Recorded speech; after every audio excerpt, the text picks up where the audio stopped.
Ayan yung ginagawa nila. Winawalisan ng walis tambo. At to sinasabuyan ng tayo ng manok. Ayan.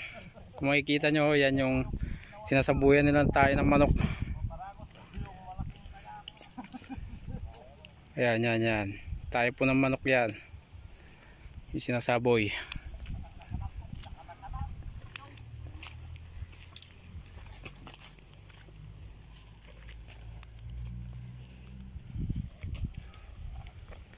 Itong kulay itim na to, tayo ng manok.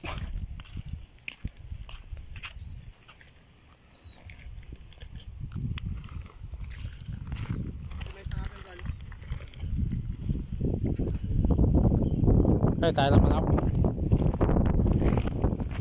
Wala kang timba, kukuha kong timba ah.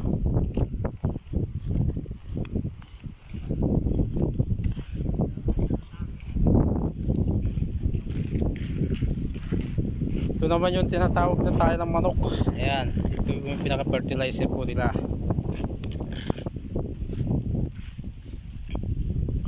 Ayun yung nagbubudbud ng tayo ng manok. Yan ang ginagawa.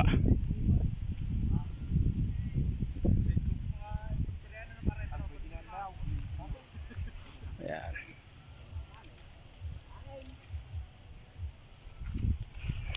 Ito po siya, kulay itim yung tayo ng manok fertilizer. Ayan.